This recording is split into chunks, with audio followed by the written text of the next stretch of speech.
Hello and welcome to the Keeping It Young podcast, conversations about marriage, family, and ministry life. I'm Pastor Dave, and I'm glad you've joined us today. Bethlie and I are going to step away from our Overcoming series here for the next few weeks. We are taking some time off, and we're going to play an old series during this time, revisit it, replay it. We went through the book of Deuteronomy chapter 6 some years ago and entitled a series, 7 Steps to a Happy Christian Family. And we are going to share that series with you here over the next 5 weeks. We are looking forward to returning to our normal programming in the month of September. We'll be going again to our Overcoming series, and here in coming months, we'll even finish up that series. Thank you so much for being a part of our Keeping It Young podcast family. As always, you can reach out to us. I hope you will. You can find us on our podcast website. That's keepingityoungpodcast.com. You can find us on Instagram as well as on Facebook. Those are some of the most familiar ways that people reach out to us. And feel free to do so at any time. We're always happy to hear from you. But anyway, these coming days here, enjoy this series. Let it be a blessing to you, an encouragement to you, and a help to you. And whatever else you do, make sure that you serve the Lord with gladness. So here's where we are. We are in Deuteronomy chapter 6. Yes.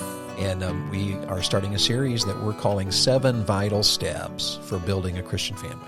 Mm-hmm. How to succeed at home. And Deuteronomy 6 is one of those passages that you have to master. Right. Ephesians 5 is that way. Ephesians 6 is that way. Right. There's just some texts that are specifically written to help us at home, and here's one of them. What would you say to someone who would say, well, that is Old Testament. That's written exactly to the Jews. It even says, "Hear, O Israel." It doesn't say anything about that's a us. valid question, because the point there is that in the Deuteronomy 6, God is telling Moses how that Israelite families can succeed in the pagan culture they're about to enter. Right. Because they are living in the wilderness, and now they're getting ready to go into the promised land where they will be surrounded by the Canaanites, the Perizzites, the Hittites, the Amorites, the Jebusites, all of the That's ites. impressive that you know all those. I just read them recently. And what he's telling them is that you're about to go into a pagan land, and if you lose your children, you're going to lose my blessings. If the family's not well, you're going to lose my blessings. Right. You're going to bring my curse instead of my favor. Right. And because he's writing here practical Christian steps, practical biblical steps for the family, Right. it is an Old Testament passage written to Israel, but it applies beautifully and is repeated. The ideas of Deuteronomy 6 are repeated throughout the New Testament as well. Mm-hmm. And so this is a phenomenal place to start to just help you. 7 steps that he said in your pagan culture, as you enter the promised land, you can win if you'll live like this. Right. And we want to win. We want to win at home. Yes, and we want to have a phenomenal Christian family. Mm-hmm. And so Deuteronomy 6 is one of those texts. So that's a good question. Yes. All right. You want to read? Right. Let's get started. Deuteronomy 6, and here we verses go. 1 through 5. Now these are the commandments, the statutes, and the judgments, which the Lord your God commanded to teach you, that ye might do them in the land whither ye go to possess it, that thou mightest fear the Lord thy God, to keep all his statutes and his commandments, which I command thee, thou and thy son, and thy son's son, all the days of thy life, and that thy days may be prolonged. Hear therefore, O Israel, and observe to do it, that it may be well with thee, and that ye may increase mightily, as the Lord God of thy fathers hath promised thee, in the land that floweth with milk and honey. Hear, O Israel, the Lord our God is one Lord, and thou shalt love the Lord thy God with all thine heart, and with all thy soul, and with all thy might. Okay. That's phenomenal. Go back there while you have the Bible there in your hand and read that one little verse about fearing God where he mentions that. Let's see here. Verse 2, that thou mightest fear the Lord thy God, to keep all his statutes and his commandments, which I command thee, thou and thy son and thy son's son, all the days of thy life, and that thy days may be prolonged. Yeah, that's just a phenomenal place to start. Mm-hmm. And I liked hearing you read that. You were confusing your ye's and thou's. I was. So just say your these and ye's and thou's. I haven't been speaking King James, I guess, today. But that was what a phenomenal passage as he's laying out for the nation of Israel. In this pagan land you're about to enter, it starts with, if you'll fear me, right, then it can impact your life and your sons and your sons' sons. Yes. And what an awesome thought that we can influence not only our own lives and bring God's favor and blessings in our own lives, right, but we can live in such a way that we can bring God's favor and blessings to our children's lives and to our grandchildren. Future generations, and which is phenomenal. We just want that to be an encouragement to you as you're thinking about it. We would say it like this, if you're looking at Deuteronomy 6, today we would say, look, we as Christians are to live differently than this culture around us. Right. And everybody knows that our culture today is so anti-Christian. It's so opposed to the truth of God's word. Right. But we can live differently, and in return, in doing so, we can influence and lead and teach our children and our grandchildren to do so as well. Right. And by following these verses, sometimes we think, well, we do live differently. We're politically conservative, or we do live differently. We dress a certain way, and that is all part of following the Word of God. I'm not saying, there can be but reasons for all of that. This goes even deeper in fearing the Lord, loving the Lord, and so on in the Deuteronomy passage. Yeah, so, it is so true. We talked last week, if you joined us last week, about how that you can have a Christian school kid that goes wrong because things aren't well at home. You can have a public school kid that goes right because things are well at home. Right. And it just reminded me what you even said there, that you can be politically conservative and yet really far from God if you're talking Bible truth. That's right. And so we're talking about in your home, living the Bible in your home in such a way that Deuteronomy 6 is applied to your life, your family, and the result is that you're blessed by God. Yes. And so last week we started just really simply, and the first thing he says is it catches us off guard because it's so, how do you explain it? And what we started with was fear God. Yes. And he says that so simply. It's the first thing he connects to the family. For your sons and your sons' sons to have my favor and my blessing, they have to learn to fear God. Right. The fear of the Lord. Episodes ago, we talked about rules and standards in our life, and we talked about having that balance. That if you are not balanced, you don't have any rules and standards, and if you are not balanced, you might be way overboard. And when I think of fearing the Lord, sometimes parents, like we talked about last week, they just want their God that they present to their children to be all grace and mercy. And there's nothing that you need to do to live up to that. And then there are some families that all they do is teach their children a God of wrath and judgment. Yes, he's an angry God. He is waiting just to zap you. Yes. And they think they're just teaching the fear of the Lord. But if you have a biblical balanced view of that, you're thinking reverence. I'm standing in awe of this Lord, and I would do anything just so I can live for him. Yeah, there is two sides to the word fear. Yes. And even it's a unique word in the Hebrew because God, and it's wonderful that God gave us that word. Yes. Because it does take those two positions and puts them together. Here is a God of mercy and love and truth. We should fear him. Yes. The idea of that is we should have great awe. We should stand in awe of that God. But it also has the idea of being scared to death. And so he says in the word, and we read this last week, the fear of the Lord is to hate evil. Right. And the reason being is because when I allow evil into my life, I lose God's favor. Yes. And not only that, I have to reap the consequences, which the New Testament calls corruption. The word is rottenness. Oh. And he says there, if we sow to the Spirit, we reap life everlasting. That's a Bible way of saying love and joy and gentleness and favor. Yes. But if we sow to the flesh and we refuse to fear God and honor God, he said we reap, therefore, corruption. And that's a very strong word. Yes. Nobody wants to be near something that's rotting and No. that's, covered in flies and the odor. But that's the word used here. So fearing God is vital. Yes. It is a good thing. We talked about that last week, and it's a practical thing. We talked about reverence. Yes. And anything else that came to your mind there, we mentioned several things, but teaching our kids just to stand in awe of God. Right. And I think it can be just a daily practical thing.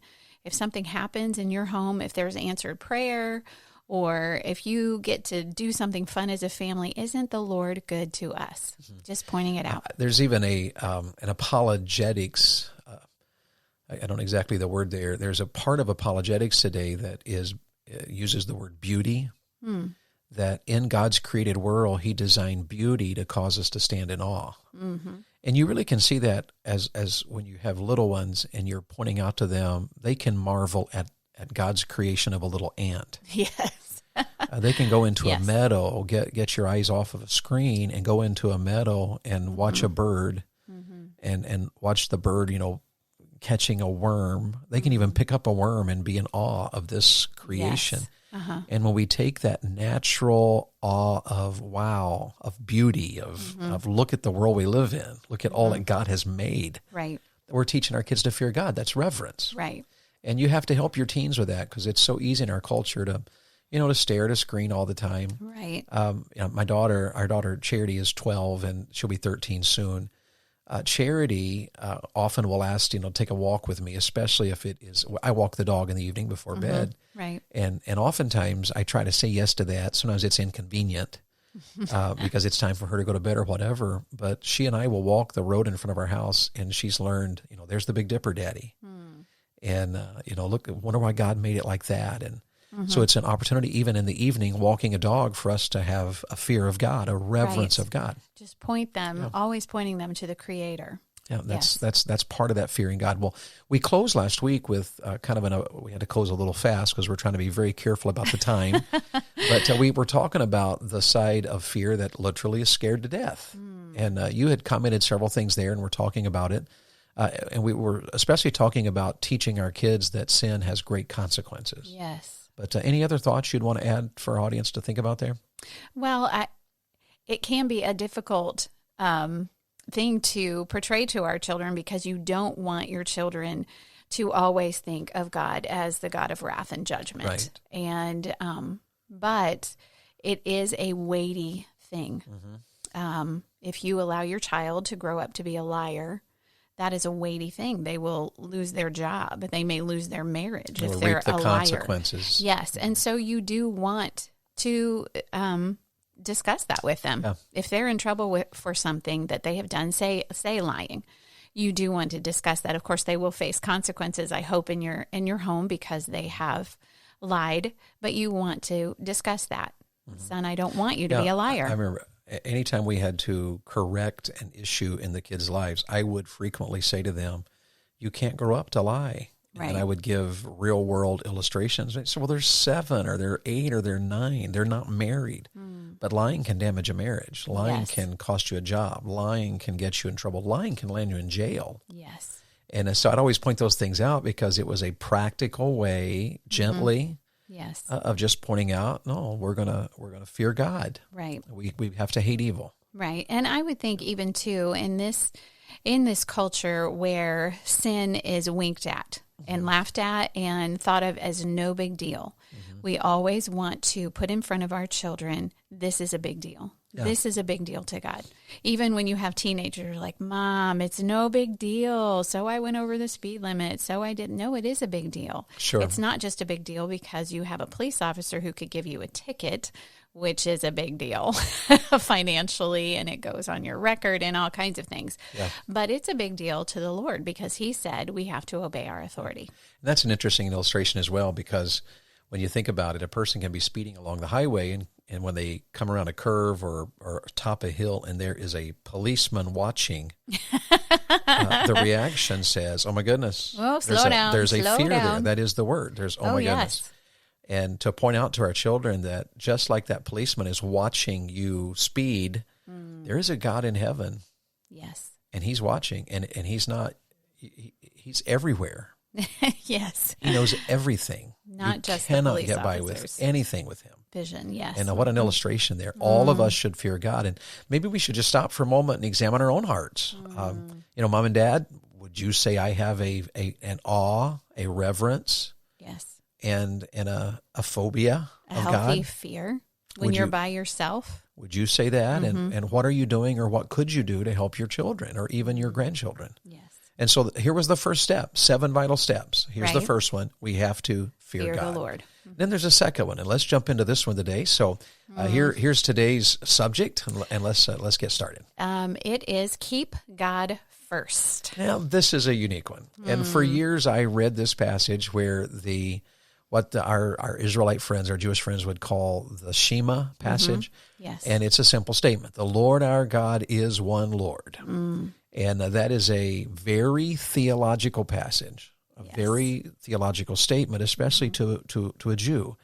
And basically it says that God, he is God alone, and he is the one. Right. So it's a statement, obviously, against polytheism, and that was going to be a very important matter that the children of Israel really missed. Right. I'm reading in my own personal devotions right now through Joshua and Judges, and I'm just starting Judges, and the most amazing thing in the world is that it points out all the time that they rejected the one God for the Baal, Baal, for Ashtaroth, for all these other gods. Right. And so what Moses says here is powerful. He's telling them polytheism is not the true view of God. Right. And I wouldn't say that I would say that doesn't just apply to that culture, the Hebrew culture back in the book of Deuteronomy. Sure. I would say even today, you need to teach your children that there is one God. He is the only God, because there are so many false religions out there. There is.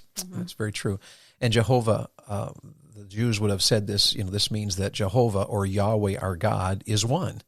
And it's interesting because the word God there is actually Elohim plural, which is where we find the basis for the Trinity in the Old Testament. But also then he points out that it's not three different gods. It's a plural. He's God. He's so big that he's plural, and yet he's one.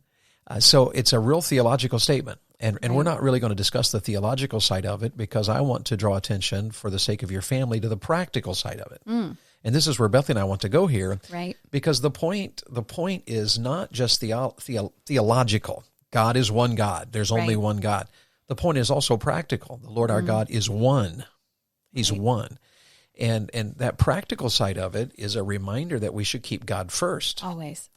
That's the practical application, rather than turning to the gods of the world, to materialism, to money, to stuff, to our job, our hobbies, sports. Yes. There are so many ways you can turn away from God and worship the wrong God. Right. Whether it's yourself or whatever. So the point here is that we've got to keep God first. Right. It is a practical matter, and the Bible says a lot about these. Like in our priorities, in your home, your priorities should evidence that God is one. Right. And that he's your God, and that he is first in your home. Right. Listen, do you have Matthew 6 there? I do. Matthew 6:19 through 21 says, "Lay not up for yourselves treasures upon earth, where moth and rust doth corrupt, and where thieves break through and steal. But lay up for yourselves treasures in heaven, where neither moth nor rust doth corrupt, and where thieves do not break through nor steal. For where your treasure is, there will your heart be also." Yeah, he's reminding us there that we can live in such a way that we are living for the wrong things. Right, we're living for stuff. They have no value. Materialism. But when you're living for God, you're laying up treasures in heaven. The Philippians 1:21 passage is my life verse. That's a priority passage, that God is one. For to me, to live is Christ. Listen to Colossians chapter 3. Here's a passage reminding us of how practical it is that the Lord our God is one Lord. Colossians 3, verses 1 through 3. "If ye then be risen with Christ, seek those things which are above, where Christ sitteth on the right hand of God. Set your affection on things above, not on things on the earth. For ye are dead, and your life is hid with Christ in God." What he's just simply saying there is that you can have priorities that are wrong because you don't have the right view of God. Right.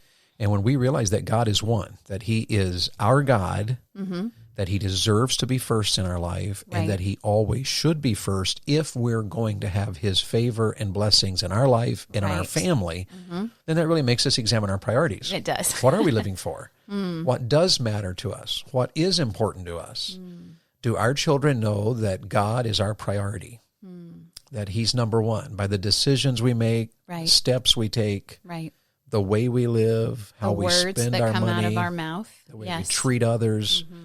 Here's an article I found by Al Mohler, and he actually wrote about the future of the Southern Baptist Convention. This was a number of years ago, and he talked about how the numbers don't add up, and it just was an interesting article. The point of the article is not really the point. This is just an excerpt from what he wrote.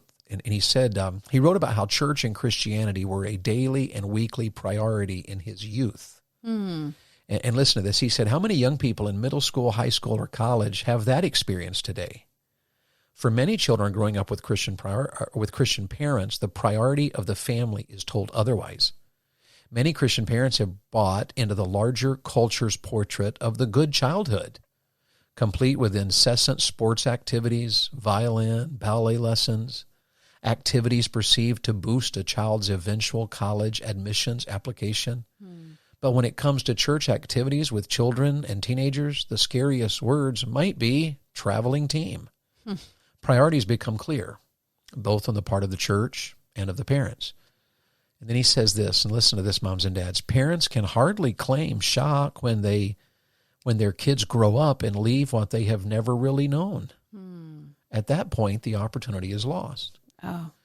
It's a startling ending to that little paragraph. Well, but it sinks in as truth. If your children have never known church as a priority, if church can be totally dismissed because we have a sports activity or because, we're going on a lengthy vacation, or it's summertime, it's beautiful outside, or it's wintertime, it's cold outside, or if obviously in your life, Jesus Christ is not first. You do not seek his word every day. Your children never see you do that. Your children never hear you pray with them. And you have a selfish home life, then why would we be shocked if our children grow up and they don't have anything to do with God? I so agree with Dr. Moeller there, because once our kids are grown and then they leave what they've never really known, that opportunity is lost forever. It is. And it's a sad thing when you do talk to parents who will say, well, we did take them to church, or we put them in the Christian school. They seem like such good kids. But priorities come out in the home. Right. So just examine before we run out of time today. If the Lord our God is one Lord, yes, he's our God and he's our only God, are we living that in our priorities? Right. Are we living that in the plans we make? Are we living that in the steps we take toward purity? Are we living that in those things that we're passionate about? Daddy, if your children know that you're passionate about your work or your boat or your RV or your favorite sports event, right, but you never sing at church and you can take it or leave it, don't expect your children to grow up and believe that the Lord our God is one Lord. It won't work. Right. And God will either have to do a miracle in the heart of your children to change them to overcome our failure as parents, or our children will have our grandchildren who will not know God at all. Right. And so it's a very sobering thing, and it's just a matter of evaluating. So we're about out of time today, but let's just think about it. When's the last time you said no because the Lord our God is one Lord? Right. No, we can't go on Sunday. That we can't miss church to go to the beach. We can go after church. Right. And I say that because we live in Florida, so that's so it's not an 8-hour drive. Yeah, and so it's just around the corner. But how many Christian parents do you know that would say, well, today's a beautiful day, so we'll skip church and go to the beach this morning, and then we can eat out, and it's a family day. We've been so busy, we haven't had time together. And yet they overlook what they just said by the choice they made is the Lord our God is not our God. He's not one. He's not our priority. Right. When's the last time you turned off the TV because the Lord our God is one Lord? Right. Or you gave something up, said, you know what, we can't do this anymore. We can't wear that. Right. That takes a lot of talking there, a lot of teaching to cover that one. But there's been many times in our family that we've said, you know what, we're going to return that. That's too tight because we're Christians. It's probably not the worst thing in the world, but let's be a little more careful how we dress and let's take that back. We're trying to teach our kids that, no, this is a priority. Right. We're keeping God first in our home.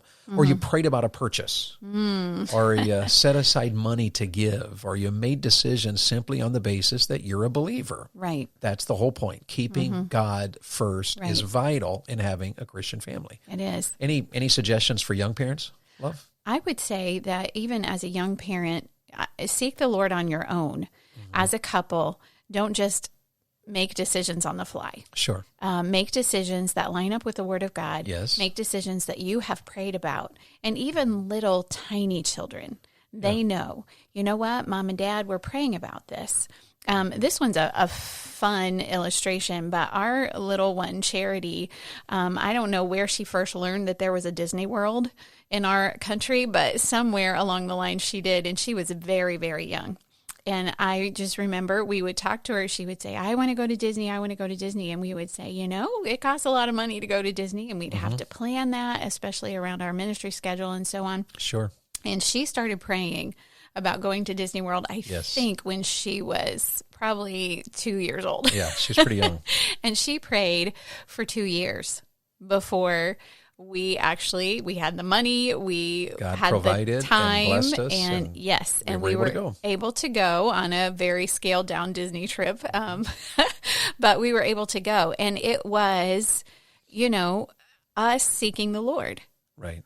Should we even go? Yes. Should we spend this kind of money? Well, the Lord's going to have to provide. And so that was just a fun illustration, but it was something in her life that she knew that we had to seek the Lord about first. It wasn't just something that, we're going to, borrow the money or ring it all up on a credit card and just go. No, we're going to pray and we're going to seek the Lord's face. So here we are in Deuteronomy 6, and we're talking about 7 vital steps to building a Christian family. And so last week we talked about fear God, and this week we're talking about keeping God first. Yes. Now you join us next week, and we'll give you the 3rd step, and it's also an important one. I think my favorite ones probably is the 4th and 5th week. I love those particular ones, but these first 3 that we're learning are valuable, are vital, I would say they're easily overlooked. The foundation. They certainly are. For what we're going to talk about and so in we 4, need 5, 6, and well, maybe we're out 7. of time. Yeah, it's going to be a lot going on here. We're out of time, and we're absolutely thrilled you joined us today. Yes, so thank you. We are Keeping It Young, and visit us, keepingityoungpodcast.com. Check out my website, evangelistdaveyoung.com. And if we can be a help, a blessing, and encouragement in any way to you, it would be our delight and our honor to do so. Yes. I hope you have a great week.